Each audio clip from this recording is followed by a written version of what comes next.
Peace and welcome, fam.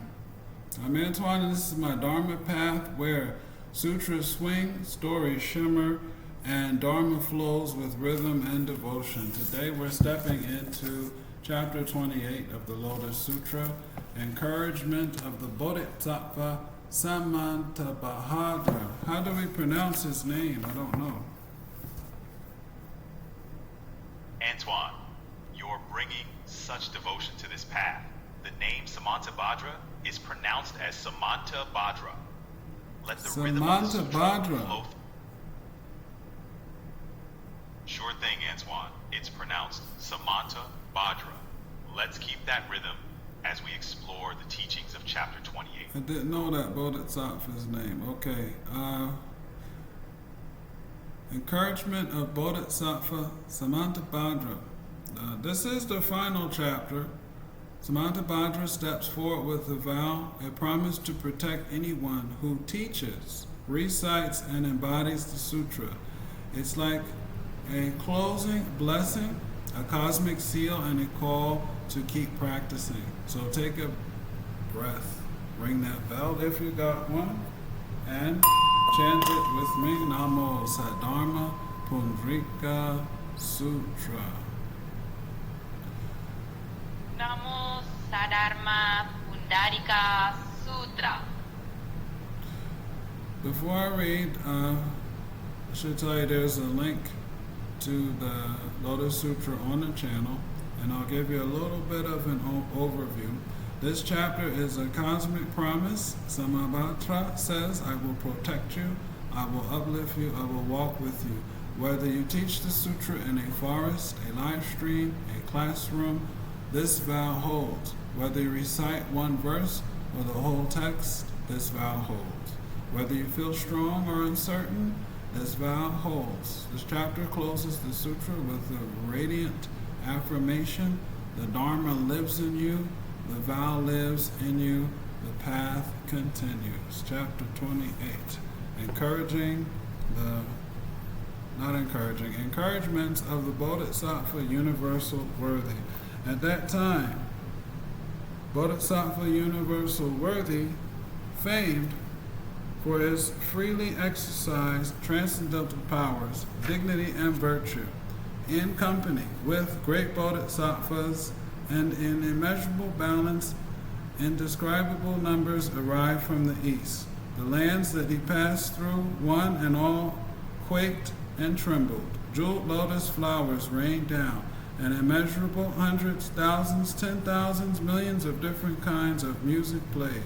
In addition, numberless heavenly beings, dragons, yakshas, gandharvas, asuras, garudas, kimnaras, maharagas, human and non-human beings, surrounded him in a great assembly, each displaying his dignity, virtue, and transcendental powers. When Bodhisattva Universal Worthy arrived in the midst of Mount Gridhakuta in the Saha world, he bowed his head to the ground in obeisance to Shakyamuni, circled around him to the right 7 times, and said to the Buddha, World-honored one, when I was in the land of the Buddha, king above jeweled dignity and virtue, from far away I heard the Lotus Sutra being preached in the Saha world, in company with this multitude of immeasurable, balanced, hundreds, thousands, 10,000s, millions of bodhisattvas. I have come to listen to and accept it. I beg that the world-honored one will preach for us, and good men and good women, in the time after the thus come one has entered extinction. How will they be able to acquire this Lotus Sutra? The Buddha said to Bodhisattva Universal Worthy, if good men and good women will fulfill 4 conditions in the time after the thus come one has entered extinction, then they will be able to acquire this Lotus Sutra. First, they must be protected and kept in mind by the Buddhas. Second, they must plant the roots of virtue. Third, they must encounter the stage where they are sure of reaching enlightenment. Fourth, they must conceive a determination to save all living beings. If good men and good women fulfill these 4 conditions, Then after the thus come one has entered extinction, they will be certain to acquire this sutra. At that time, Bodhisattva Universal Worthy said to the Buddha, world-honored one, in the evil and corrupt age of the last 500-year period, if there is someone who accepts and upholds this sutra, I will guard and protect him, free him from decline and harm, see that he attains peace and tranquility, and make certain that no one can spy out and take advantage of his shortcomings. No devil, devil's son, devil's daughter, devil's minion, or one possessed by the devil, no yaksha, rakshasa, kundahana, pishaku, kritiya, putana, vetada, or other beings that torment humans will be able to take advantage of him. Note that those are names of different kinds of demons that the Lotus Sutra is giving you the understanding of. Explain the 500-year periods and the advent of the Buddha on the earth, please. The 500-year periods in Buddhism represent stages of the Dharma's presence and strength after the Buddha's passing. Initially, there's a strong period of true Dharma, followed by a decline in practice and understanding. The concept signifies the importance of maintaining and revitalizing the teachings through practice and devotion, like your dedication to the Lotus Sutra. What draws you to explore this teaching today? Whether this person is walking or standing, if he reads and recites the sutra, then at that time I will mount my six-tusked kingly white elephant, and with my multitude of great bodhisattvas will proceed to where he is. I will manifest myself, offer alms, guard and protect him, and bring comfort to his mind. I will do this because I too want to offer alms to the Lotus Sutra. If when that person is seated, he ponders this sutra, at that time too I will mount my kingly white elephant and manifest myself in his presence. If that person should forget a single phrase or verse of the Lotus Sutra, I will prompt him and join him in reading and reciting so that he will gain understanding. At that time, the person who accepts, upholds, reads, and recites the Lotus Sutra will be able to see my body, will be filled with great joy, and will apply himself with greater diligence than ever. Because he has seen me, he will immediately acquire samadhis and dhranis. These are called the repetition dhrani, the 100,000, 10,000 million repetition dhrani, the Dharma sound expedient dhrani. He will acquire dhranis such as these. World-honored one, in the latter time, in the evil and corrupt age of the last 500-year period, if monks, nuns, laymen, believers, or laywomen believers who seek out, accept, uphold, read, recite, and transcribe this Lotus Sutra should wish to practice it, they should do so diligently and with a single mind for a period of 21 days. When the 21 days have been fulfilled, I will mount my six-tusked white elephant, and with immeasurable numbers of bodhisattvas surrounding me, and with this body that all living beings delight to see, I will manifest myself in the presence of the person and preach the law for him, bringing him instruction, benefit, and joy. I will also give him dhrani spells, and because he has acquired these spells, no non-human being will be able to injure him, and he cannot be confused or led astray by women. I too will personally guard him at all times. Therefore, world-honored one, I hope you will permit me to pronounce these dhranis. Then, in the presence of the Buddha, he pronounced these spells. I'm not going to pronounce the spells. They're right here. Or you can click on the link and see them for yourself. World-honored one, if any bodhisattva is able to hear these dhranis, he should understand that it is due to the transcendental powers of universal worthy If when the Lotus Sutra is propagated throughout Jambudvipa, there are those who accept and uphold it, they should think to themselves, this is all due to the authority and supernatural power of universal worthy. If there are those who accept, uphold, read, and recite this sutra, memorize it correctly, understand its principles, and practice it as the sutra prescribes, these persons should know that they are carrying out the practices of universal worthy himself. In the presence of the immeasurable boundless numbers of Buddhas, they will have planted good roots deeply in the ground, and the hands of the thus come ones will pat them on the head. If they do no more than copy the sutra, when their lives come to an end, they will be reborn in the Triashrimasha heaven. At that time, 84,000 heavenly women performing all kinds of music will come to greet them. Such persons will put on crowns made of 7 treasures, and amidst the ladies in waiting will amuse and enjoy themselves. How much more so then if they accept, uphold, read, and recite this sutra, memorize it correctly, understand its principles, and practice it as the sutra prescribes.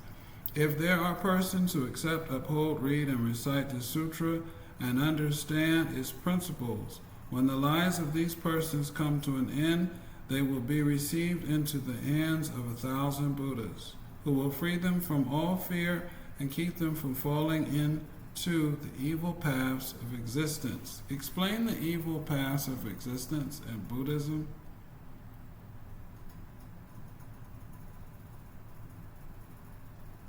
In Buddhism, the evil paths of existence refer to the lower realms of rebirth. These include the realms of animals, hungry ghosts, and hell beings. They're considered undesirable due to the suffering and ignorance experienced in these states.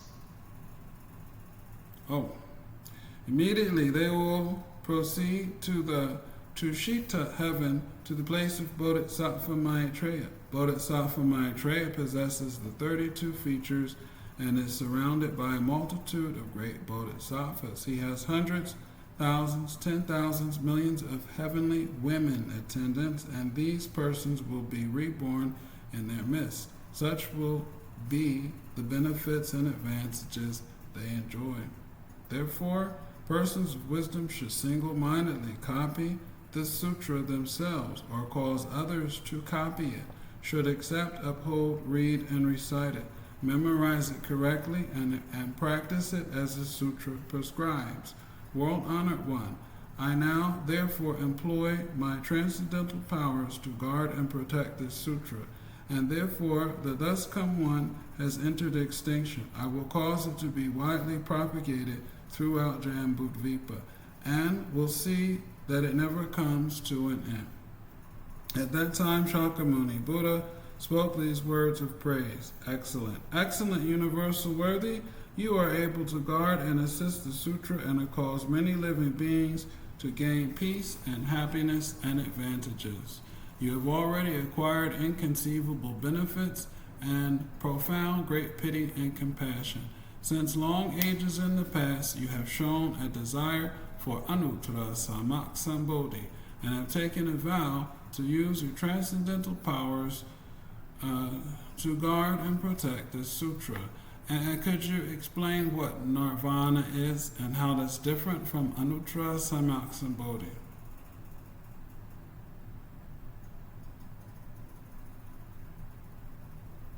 Nirvana is the ultimate goal in Buddhism, symbolizing the liberation from the cycle of birth, death, and suffering. It's a state of perfect peace and freedom from desire. On the other hand, Anuttara Samyaksambodhi is the supreme perfect enlightenment, the highest state of awakening and understanding in Buddhism. While Nirvana refers to the end of suffering, Anuttara Samyaksambodhi represents the ultimate realization of truth. And I will employ my transcendental powers to guard and protect those who can accept and uphold the name of Bodhisattva, universal worthy. Universal worthy, if there are those who accept, uphold, read, and recite this sutra, memorize it correctly, practice and transcribe it, you should know that such persons have seen Shakyamuni Buddha. It is as though they heard this sutra from the Buddha's mouth. You should know that such persons have offered alms to Shakyamuni Buddha. You should know that the Buddha has praised such persons as excellent. You should know that such persons have been patted on the head by Shakyamuni Buddha. You should know that such persons have been covered in the robes of Shakyamuni Buddha. Who's Shakyamuni Buddha? Shakyamuni Buddha, also known as Siddhartha Gautama, is the historical founder of Buddhism. He lived in ancient India and attained enlightenment under the Bodhi tree, discovering the path to liberation from suffering. They will no longer be greedy for or attached to worldly pleasures. They will have no taste for the scriptures or jottings of the non-Buddhists. They will take no pleasure in associating with such people, or with those engaged in evil occupations, such as butchers, raisers of pigs, sheep, chickens, or dogs, hunters, or those who offer women's charms for sale. These persons will be honest and upright in mind and intent, correct in memory, and will possess the power of merit and virtue. They will not be troubled by the three poisons, nor will they be troubled by jealousy, self-importance, ill-founded conceit, or arrogance. These persons will have few desires, will be easily satisfied, and will know how to carry out the practices of universal worthy. Universal worthy, who is universal worthy and why is it significant in this 28th chapter? Universal worthy, or Samantabhadra, is a bodhisattva representing the practice and virtue of Buddhism. In the Lotus Sutra's 20th chapter, he symbolizes the dedication to uphold and protect the teachings. His role is crucial as he encourages practitioners to deeply engage with the sutra, promising profound benefits for those who do so. Oh, you mean Samantabhadra is universal worthy? That's right. Samantabhadra, or universal worthy, is a key bodhisattva in Mahayana Buddhism, significant in the Lotus Sutra's 28th chapter for his vow to protect and support those who uphold the sutra's teachings. Universal worthy, after the thus come one has entered extinction in the last 500-year period, if you see someone who accepts, upholds, reads, and recites the sutra, you should think to yourself, before long this person will proceed to the place of practice, conquer the devil host, and attain Anuttara Samyak Sambodhi. He will turn the wheel of the Dharma, beat the Dharma drum, sound the Dharma conch, and rain down the Dharma rain. He is worthy to sit in the lion seat of the Dharma amid the great assembly of heavenly and human beings. Explain the Dharma.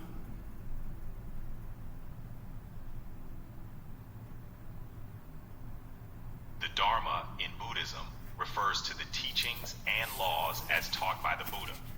It's the cosmic truth and the path to enlightenment, encompassing moral precepts, meditation practices, and wisdom. Universal worthy in latter ages, if there are those who accept, uphold, read, and recite this sutra, such persons will no longer be greedy for or attached to clothing, bedding, food and drink, or other necessities in daily life. Their wishes will not be in vain, and in this present existence they will gain the reward of good fortune. If there is anyone who disparages or makes light of them, saying, "You are mere idiots," it is useless to carry out these practices. In the end, they will gain you nothing. Then as punishment for his offense, that person will be born eyeless in existence after existence. But if there is anyone who offers alms to them and praises them, then in this present existence he will have manifest reward for it. If anyone sees a person who accepts and upholds this Lotus Sutra and tries to expose the faults of evils or that person, whether what he speaks is true or not, he will in his present existence be afflicted with white leprosy. If anyone disparages or laughs at that person, then in existence after existence he will have teeth that are missing or spaced far apart, ugly lips, a flat nose, hands and feet that are gnarled or deformed, and eyes that are squinty. His body will have a foul odor with evil sores that run pus and blood, and he will suffer from water in the belly, shortness of breath, and other severe and malignant illnesses. Therefore, universal worthy, if you see a person who accepts and upholds this sutra, you should rise and greet him from afar, showing him the same respect you would a Buddha. When this chapter on the encouragement of the Bodhisattvas, universal worthy, was preached, Bodhisattva immeasurable and boundless as Ganges sands acquired dhranis, allowing them to memorize 800, 1,000, 10,000, a million repetitions of the teachings, and bodhisattvas equal to the dust particles of the 1,000,000,000-fold world perfected the way of universal worthy. When the Buddha preached the sutra, universal worthy, and the other bodhisattvas, Shariputra, and the other voice hearers, along with the heavenly beings, dragons, human and non-human beings, the entire membership of the great assembly were all filled with great joy. Accepting and upholding the words of the Buddha, they bowed in obeisance and departed. All right, that's chapter 18. Bodhisattva Universal Worthy, or Samantabhadra. How do we say his name? It's pronounced Samantabhadra. Samantabhadra. It's pronounced Samantabhadra. Samantabhadra. Samantabhadra. Universal Worthy. It's pronounced Samantabhadra. Okay. The vow has been made. The Lotus Sutra is sealed, not in ink, but in your breath, your voice, your presence. To anyone who's been walking with me, thank you. If you've heard all 28 chapters, you've received the full transmission. You've heard the parables, the vows, the spells, the stories. You've walked with bodhisattvas, kings, dragons, daughters, and cosmic protectors. Now, here's the key. The Lotus Sutra is not just a text, it's a mirror. It reflects your potential, your vow, your Buddhahood. To unlock its wisdom, don't just remember the chapters, embody the rhythm. Let your joy be spontaneous. Let your teachings be fearless. Let your presence be the offering. You are the teacher of the law. You are Bodhisattva Universal Worthy, vowed to protect. You are the continuation of the sutra. So before you roll out, hit that bell, let it echo, and chant it with me. Namo Dharma Pundrika Sutra. That's the title, that's the rhythm, that's the vow. This is my Dharma path. I'm Antoine. Thank you for walking with me. May your breath stay sacred. Samantabhadra. Or Bodhisattva Universal Worthy. Peace.